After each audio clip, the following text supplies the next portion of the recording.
Good morning students, welcome to commerce classes. आज हम क्या स्टडी करेंगे? Nominal account. किसके बारे में स्टडी करेंगे? नॉमिनल अकाउंट देखेंगे। Nominal account, nominal account related to expenses और लॉसेस और इनकम एंड गेन। यानी कि नॉमिनल अकाउंट किस चीज़ से रिलेटेड है? रिलेटेड एक्सपेंसेस और लॉसेस, इनकम और गेन। एक्सपेंसेस और लॉसेस से रिलेटेड है, इनकम एंड गेन से रिलेटेड है। एक्सपेंसेस होते क्या है? गुड्स और सर्विसेज को बनाने के लिए जो भी हमने खर्चा किया है उसे क्या कहते हैं? उसे हम क्या कहते हैं? एक्सपेंसेस। लॉसेस का मतलब क्या है? लॉसेस का मतलब क्या होता है? जैसे गुड्स जो मैंने बनाई थी उसे मैंने सेल कर दिया, सेल करने पर जो मुझे मिलती है उसे क्या कहता हूं मैं? रिवेन्यू। उसे क्या कहता हूं? रिवेन्यू। अब सपोज करो कोई गुड्स बनाई थी मैंने, उसे सेल करने पर 1000 मिले। कितने मिले? 1000। और कॉस्ट थी इसकी, इस कॉस्ट को क्या कहते हैं? एक्सपेंसेस। कॉस्ट थी इसकी 1100, तो ये 100 रुपये क्या हो गया? लॉस। और ये 1100 क्या है? एक्सपेंसेस।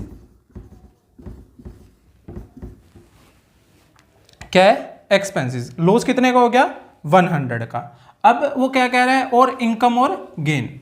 इनकम का मतलब क्या है कि भी जो रिवेन्यू थी मेरी वो कितनी थी? 1500। कितनी थी? 1500। कॉस्ट कितनी है? 1100। तो जो ये मुझे 400 का हुआ है इसे हम क्या कहेंगे? इनकम। और गेन क्या होता है? कोई भी एक्सीडेंटली, यानी कि कुछ भी अचानक, गुड्स को बेचने से, सेल करने से नहीं, अचानक मिल जाना। फॉर एग्जाम्पल, जैसे कि मेरा कोर्ट में केस चल रहा था, कोई एक्सीडेंटली था कि भी मैं जीतूंगा या हारूंगा, कोई मुझे श्योर नहीं था, बट मैं उसे जीत जाता हूं, तो जो मुझे अमाउंट मिलेगा वो मेरा गेन है। फॉर एक और एग्जाम्पल देखो, सपोज करो मैंने क्या ली थी? एक लॉटरी ली थी, लॉटरी की टिकट ली थी और वो मेरी लग जाती है, तो उससे जो अमाउंट मिलेगा वो मेरा गेन होगा। और इस रूल के नॉमिनल अकाउंट क्या कहता है? Nominal account related to expenses और लॉसेस, इनकम और गेन। अब इसका रूल है, जो रूल क्या कहता है? डेबिट ऑल एक्सपेंसेस और लॉसेस। डेबिट क्या होंगे? सारे के सारे एक्सपेंसेस और लॉसेस। और क्रेडिट क्या होंगे? ऑल इनकम और गेन। सारी की सारी इनकम और गेन क्या हो जाएंगे? क्रेडिट हो जाएंगे। समझ में आई बात? अब देखो इसका example, ₹20,000 are paid for salary. Salary के मैंने 20,000 पे किए हैं। सैलरी क्या है? मेरा खर्चा, यानी कि नॉमिनल अकाउंट है। और कैश की पेमेंट कर दी। कैश कौन सा अकाउंट होता है? Real account. ठीक है, टू अकाउंट इफेक्ट हो गए। यानी कि देखो इस अकॉर्डिंग क्या है? नॉमिनल अकाउंट के अकॉर्डिंग देखो, ऑल एक्सपेंसेस और लॉसेस क्या होते हैं? डेबिट होते हैं। यानी कि सैलरी क्या हो जाएगी? डेबिट टू क्या चला गया? कैश। कितने से? 20,000 से।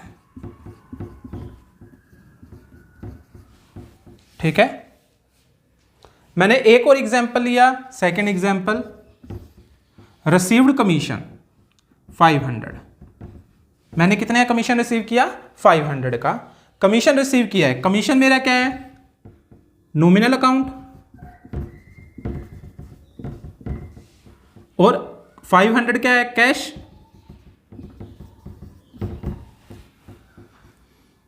और ये कौन सा है? Real account. क्या है? Real account. अब देखो कमीशन मुझे रिसीव हुआ है, रिसीव मेरी क्या होती है? इनकम। और इनकम क्या होगी? क्रेडिट। और मेरे पास क्या आ गया? कैश। तो एंट्री क्या होगी? Cash account debit to commission. कितना? 500।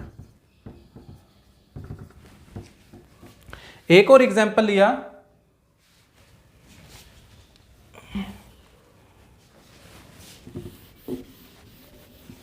Paid rent 500। रेंट की पेमेंट कर दी मैंने, कितने की? 500 की। कितने की पेमेंट की है? 500 की। देखो एक तो कैश अकाउंट इफेक्ट हुआ है 500 से, और दूसरा क्या है, रेंट अकाउंट। रेंट क्या है, नॉमिनल अकाउंट, और कैश है रियल अकाउंट। अब देखो नॉमिनल अकाउंट का रूल लगाओ, debit all expenses and losses, credit all income and gain. Debit क्या होंगे, खर्चे, खर्चा क्या है मेरा, रेंट, क्यों, क्योंकि मैंने पे किया है 500, और क्या चला गया, कैश 500। और रियल अकाउंट का रूल भी देखो, रियल अकाउंट का रूल क्या कहता है, डेबिट व्हाट्स कम इन, क्रेडिट व्हाट्स गोज आउट। जो मुझसे गया है वो क्या हो जाएगा, क्रेडिट, गोज आउट। ये लो, ठीक है। एक बार दोबारा इसकी रिवीजन कर लेते हैं। Nominal account related to expenses और लॉसेस और इनकम एंड गेन। किस किस से रिलेटेड है, एक्सपेंसेस और लॉसेस से, इनकम और गेन से। एक्सपेंसेस क्या होता है, जो गुड्स को बनाने के लिए जो भी खर्चे किए गए हैं उसे क्या कहते हैं, एक्सपेंसेस कहते हैं। लॉसेस किसे कहते हैं, लॉसेस का मतलब क्या होता है कि जो मैंने गुड्स बनाया था, जो उसे मैंने सेल किया है, क्या किया है, सेल किया, और जो सेल से मिलता है मुझे उसे क्या कहते हैं, रिवेन्यू। क्या कहते हैं, रिवेन्यू। रिवेन्यू में से कॉस्ट को माइनस कर देते हैं तो मेरा क्या आ जाता है, मेरा क्या आ जाता है, प्रॉफिट। क्या आ जाता है, प्रॉफिट, ठीक है। बट अगर कॉस्ट मेरी ग्रेटर है, अगर मेरी कॉस्ट ग्रेटर है और रिवेन्यू कम है तो क्या हो जाएगा, लॉस। और अगर मेरी रिवेन्यू ग्रेटर है कंपैरिजन टू कॉस्ट तो मुझे क्या हो जाएगी, इनकम। और गेन कब होता है, सपोज करो कोई अचानक मुझे कोई क्या हो गया, एक्सीडेंटली मुझे कोई बेनिफिट मिल गया है तो क्या हो जाएगा, वो मेरा गेन हो जाएगा। फॉर एग्जांपल जैसे मैंने कोई लॉटरी ली थी और वो लग गई, देन मुझे क्या हो गया, गेन हो गया। कोई मेरी एसेट्स थी 5 लाख की, उसे मैंने 7 लाख में बेच दिया, तो 2 लाख का जो ये मुझे बेनिफिट हुआ है इसे मैं प्रॉफिट नहीं कहूंगा, इसे मैं क्या कहूंगा, गेन कहूंगा, क्योंकि एसेट सेल करना मेरा कोई बिजनेस नहीं है। अब इसका रूल क्या कहता है, डेबिट ऑल एक्सपेंसेस और losses, credit all income and gain. For example जैसे 20,000 are paid for salary, salary के मैंने 20,000 पे किए हैं, इसके तो ये क्या है मेरा, सैलरी क्या है मेरा, एक्सपेंसेस। एक्सपेंसेस किसके अंदर आता है, नॉमिनल अकाउंट के अंदर। कैश चला गया, कैश किसके अंदर आता है, रियल अकाउंट के अंदर। दोनों में से जो मर्जी रूल लगा लो, हमने सैलरी का रूल लगाया, सैलरी क्या कहती है, एक्सपेंसेस एंड लॉसेस डेबिट, इसीलिए मुझे ये डेबिट कर दिया, और कैश चला गया इसीलिए क्रेडिट हो गया, ठीक है। अब सेकंड रूल कहता है पेड सैलरी, सैलरी की पेमेंट कर दी। सैलरी के अंदर 2 अकाउंट इफेक्ट हो रहे हैं, कैश अकाउंट 500, रेंट अकाउंट कितना है 500। रेंट नॉमिनल एक्सपेंडिचर है इसीलिए मैंने क्या कर दिया, नॉमिनल अकाउंट के अंदर आ गया। नॉमिनल अकाउंट का रूल क्या कहता है, debit all expenses and losses, credit all income and gain. Real account of debit 500 to cash. अब कहता है थर्ड एग्जांपल, रिसीव्ड कमीशन 500, तो कमीशन क्या है मेरी, इनकम है, ये किसके अंदर आती है, नॉमिनल अकाउंट के अंदर। कैश रिसीव किया इसीलिए कैश किसके अंदर आ गया, किसके अंदर आ गया, रियल अकाउंट के अंदर।